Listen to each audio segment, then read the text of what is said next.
Welcome. मैं हूं ज्योति। आप देख रहे हैं चुनावी समर, जहां पर एक और ताजा अपडेट के साथ हम हाजिर हैं। मायावती ने कहा, सत्ता व सरकारी मशीनरी के भारी दुरुपयोग के बावजूद बसपा ने किया कमाल। उत्तर प्रदेश पंचायत चुनाव में बसपा के दमदार प्रदर्शन से मायावती काफी ज्यादा उत्साहित नजर आ रही हैं। जैसे कि हम जानते हैं कि पंचायत चुनावों में बसपा ने कई क्षेत्रों में अच्छा प्रदर्शन किया है और पार्टी ने संकेत भी दे दिया है कि विधानसभा चुनावों में मायावती के संरक्षण में बसपा योगी की तख्तापलट करने के लिए तैयार है। इसी से उत्साहित मायावती ने भाजपा के खिलाफ जोरदार हमला बोला है। आपको बता दें कि मायावती ने ये कहा है कि सत्ता व सरकारी मशीनरी के भारी दुरुपयोग और विरोधी पार्टियों द्वारा अपार धनबल के अनुचित इस्तेमाल के बावजूद उनकी पार्टी ने लगभग पूरे प्रदेश में जो प्रदर्शन किया है वह अति उत्साहवर्धक है। उन्होंने कहा कि ये परिणाम यूपी में आगामी विधानसभा चुनाव के लिए लोगों में नई ऊर्जा व जोश भरने वाले और हौसले बुलंद करने वाले हैं। मायावती ने इसके लिए प्रदेश की जनता का आभार प्रकट किया और पार्टी के सभी छोटे बड़े कार्यकर्ताओं को हार्दिक बधाई दी।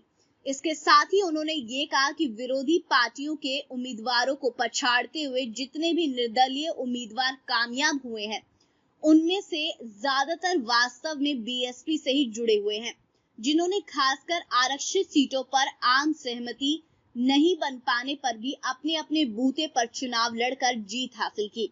बीएसपी प्रमुख ने यह भी कहा कि उत्तर प्रदेश के जिन जिलों में बीएसपी समर्थित उम्मीदवार के लिए आम सहमति बन गई थी, वहां पार्टी के लिए अच्छे परिणाम आए तथा जिन जिलों में आम सहमति नहीं बनी और एक एक सीट पर कई लोग बीएसपी का झंडा, बैनर आदि लेकर चुनाव लड़े, वहां सामान्य सीटों पर तो पार्टी को ज्यादा नुकसान न हुआ, क्योंकि वहां दलितों ने जीतने वाले उम्मीदवार को देखकर एक तरफा अपना वोट स्थानांतरित कर लिया, जिससे उन सीटों पर भी पार्टी के काफी उम्मीदवार चुनाव जीत गए और अब उनकी गिनती निर्दलीय के रूप में हो रही है।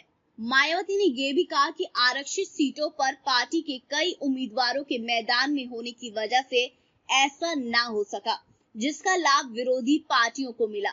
मायावती ने यह भी कहा कि पंचायत चुनाव और मतगणना स्वतंत्र व निष्पक्ष होती तथा एक एक सीट पर पार्टी के कई लोग खड़े ना होते तो बसपा का प्रदर्शन और भी ज्यादा बेहतर होता।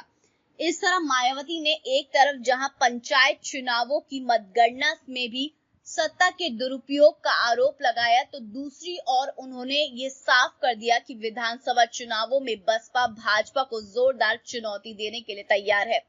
जाहिर सी बात है कि पंचायत चुनाव से मायावती के हौसले बुलंद है। ऐसे में संभव है कि उनकी कोशिशों से विधानसभा चुनाव में बसपा भाजपा को सत्ता से बेदखल करते हुए नजर आए। तो इस पर आपकी जो भी राय है आप प्लीज कमेंट सेक्शन में लिखें। Thank you so much. Keep watching today's for more news.